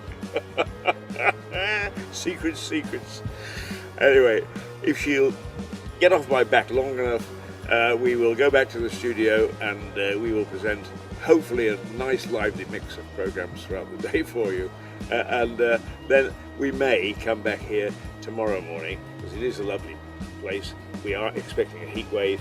The sun is breaking through the clouds. It's all very pleasant, isn't it? Indeed. At least it was until you turned up. Go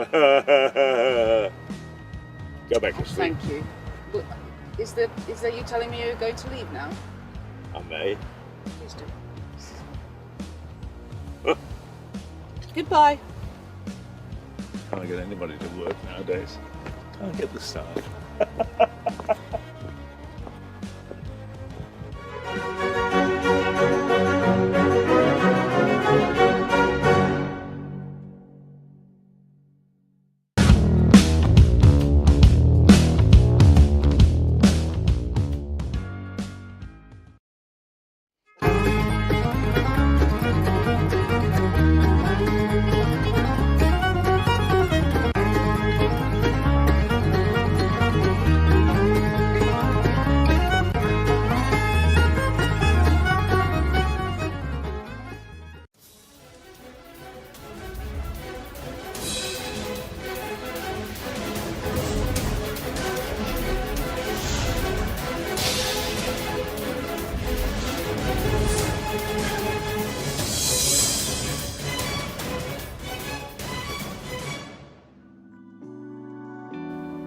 We are trying to lift the somber mood of the country on this channel.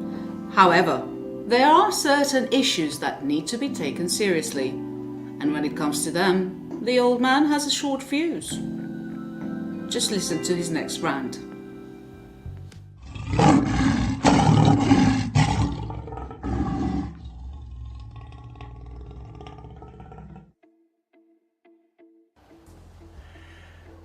Give us back our town. Give us back our town.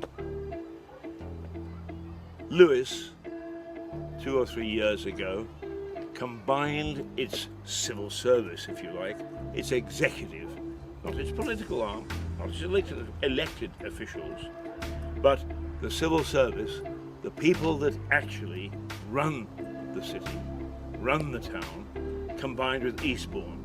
And it's been an absolute disaster. You can't get through, you can't get any services, the excuse is that we're supposed to be serving both communities. Where are you when you call? Oh, I'm in Eastbourne, but I'm in Lewis and I'm asking something concerning Lewis. I don't know Lewis terribly well. Well, why in earth are you representing an executive that's supposed to look after both communities? And not only that, the politicians are not using the scrutiny committees that they have at hand to find out whether you're doing a good job, bad job, or in-between job. That's how bad it is. You are useless. You have got a system that's unworkable, and you keep on trying to give some sort of rationale as to why you should keep it. Well, don't. Let Lewis get its own administration back. Stop this farce and stop pretending. What are you doing? You're actually protecting your fat salaries. Yes, they are fat salaries. I looked them up on the web. I know what you're making. Top 5 people. And a few others in between. But why and how do you account for the fact that so many people keep on leaving? And that so-called senior officers are really juniors with very little experience, bumped up because you haven't got any senior people left. Now that's just one side issue, and we could debate that forever if we wanted to. But the fact is, you are not providing the service. Some of your people have no idea what's going on. They don't know what the issues are, and they most certainly don't know what Lewis and its district are all about. It is time that you accepted that this experiment has not worked. It is time that you changed. It is time that you swallowed your pride and said, okay, let's look at a system that will work. Because if this keeps on, as I understand it, the government can take back the running of this area, the running of this district, the running of this council. And I would hate to think that I would stand at the roadside to watch a federal government come in and clap them as they came to take back the authority from local people. It is time to stop this stupid experiment. It is time to say, we tried, it doesn't work. It is time to give Lewis back its authority. Time to let it forge its own destiny. Time to make sure that every time we pay a council tax, that it goes to looking after the citizens of Lewis, and not, as some have suggested, 80% of it going to Eastbourne. People in Eastbourne, perfectly capable of looking after themselves. They've got their own elected officials, we've got ours. So let's stop this merger, this mad merger, which has been done nothing but bring grief to this area. Swallow your pride. Sit around a table. Figure out a plan. It didn't take you long to figure out a plan to divide. It shouldn't take you very long to bring us all back together again. The curmudgeon, Keith Hayes, Doodle Pip.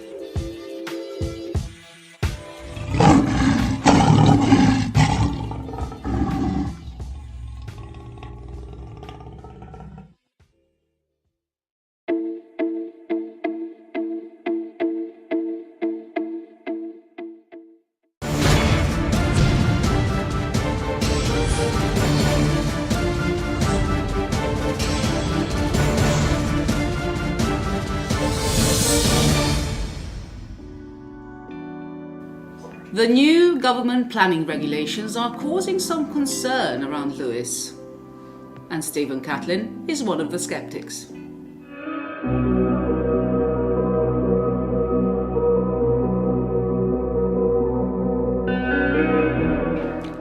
We did a piece some weeks ago about the disgraceful shambles of a building in Western Road, which at one time were public toilets.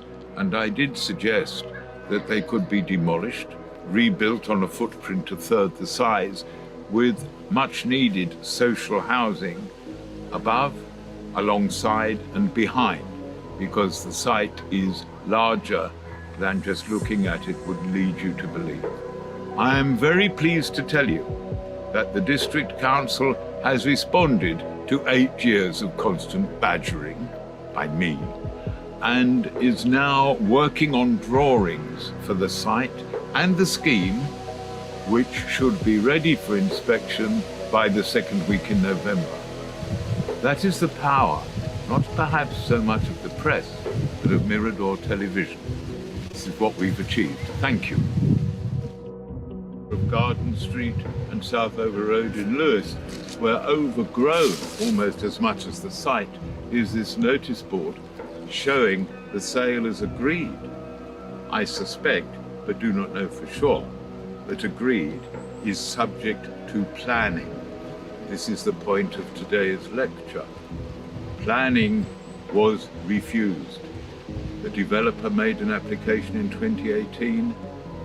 South Downs National Park refused it. It is now going to appeal. So the future is very much in the balance. Let's go and have a look at the site. This is where the cows and pigs came down to be sold off when the market moved to this site from the end of the 19th century. Before then, and it was established in 1875, I think, the Lewes Cattle Market, it was held in the High Street in front of what is now the court building, but which in those days was County Hall. It was felt by 1899 a little unhygienic, so it was moved here. If you Google Lewes Cattle Market, you will find there is a Friends of Lewes grey plaque marking this site as the cattle market, only really where that plaque is, God only knows. And this site extends back. These were, until recently, auction rooms. I have a note of the date, the market, the cattle market as such, finished oneself. But this site closed as a cattle market in 1992. The earliest records of the Lewes Cattle Market Company date from 1875. This site, before it became the cattle market in approximately 1889, was the site of a tannery, the smell of which must have invaded what houses were around, as well as the cattle market. I'm just trying to find the plaque. No. So here we are. This is the site of the cattle market and earlier tannery. There is a plan afoot for a totally, in my opinion, I have to be careful to say, my opinion, a totally inappropriate development which had tall, glass-walled houses. Consider the area around. 2-story houses there. The railway station. Does it fit in? Or is this a developer's idea of a landmark memorial for himself? One has to be careful. There is nothing wrong, in my opinion, with modern architecture in an historic setting. But I think this is not the place for it. Watch for the appeal. Notice has been given of it. The appeal date is yet to be fixed. I'll keep an eye on it. Maybe you will too.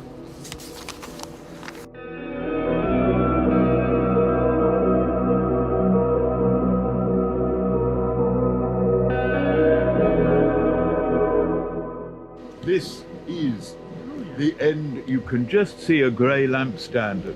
That is the railway platform. Now you see the proximity of it to the railway, which was very useful for pigs, bar lambs and cows. But I'm not sure that the residents would like to get up in the morning to be in full view of the commuting public. Without a doubt, this is a prime site, but not to be exploited. I think it is a prime site for much needed social housing in this town, and perhaps the hub of a few shops as well. We'll see, because there are other plans in the offing for the west end of the station car park. All will be revealed in the fullness of time.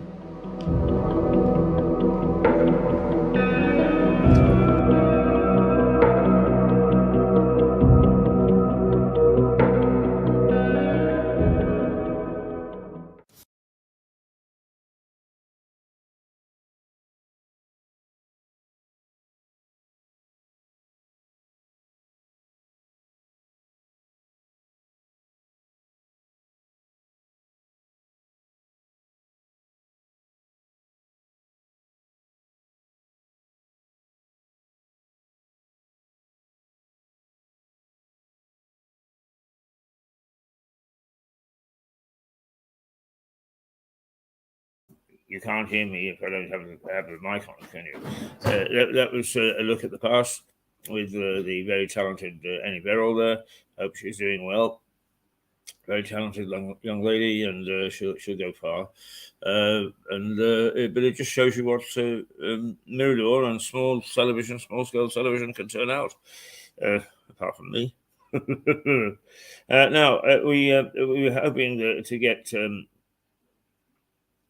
Suzanne, but I think she's probably on the west coast. But it's only 4 minutes to go till witching hour, and I just think that it's better that I chat through to the end of time, as it were. You join us tomorrow, and hopefully everything will be back to calm. We did have a couple of things, not least of which is my health occasionally demands things at a strange time of day, and it's not easy trying hard to look after your own consultants and so on at the same time as running a television station. So you just have to forgive me for this particular moment. Right, what we've got for the rest of the week. Well, on Wednesday, we most certainly have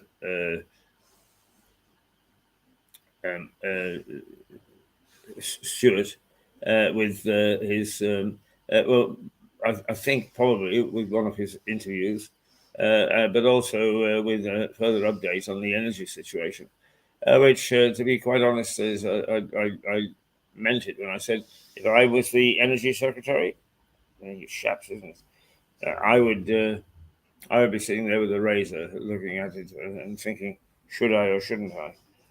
Because it is an impossible situation. Politically, very impossible. I would imagine that this period is going to see the change. I'm not going to say I'm not going to be anti-Tory. I'm not anti anybody. Yes, I'm anti the whole lot of them. But it might be an opportunity for wholesale change. That we get new people into Parliament. We get new thinking, new approaches, new attitudes, and above all, that we get competence. That is what we really should expect and what we want from our politicians and from the leadership. And I don't see that Sunak has changed his spots. His budgets were smoke and mirrors. His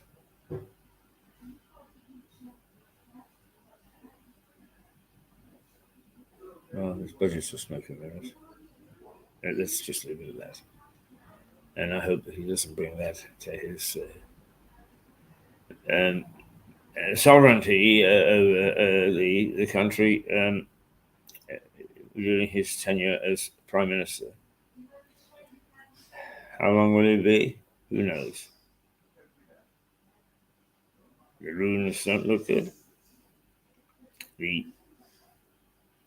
rather stupid members of the stupid MPs that are Conservative have decided that they're going to wag the dog again over something so quite silly. Sunak needs a period to try and settle down, as any Prime Minister does. Dear, dear, dear. The Conservative Party shot itself in the foot yet again. And the trouble is that the trigger-happy bit, once they get power, like anywhere else, that's where they'll stay. So be prepared. Be prepared indeed. Okie dokie. That's it for this morning. It is bang on 11 o'clock. It's nice and mild out there, slight breeze, but a good day and no rain. So we've got another nice day in the offing. Go out and enjoy it. And we will be back tomorrow morning, as I say, in a little bit more orderly fashion. And I hope that you'll join us. You probably enjoy the gambols of the morning anyway. You never know what the hell we're going to do next, or what's going to go wrong next. It is a machine falling apart. It's as interesting, if not more so, than one purring with everything working the way it should. Oh dear, I don't think we'll ever get to that. Never mind. There we go. We're going to we're going to go to saying goodbye, and I hope that you'll say goodbye with us. Let's see. I think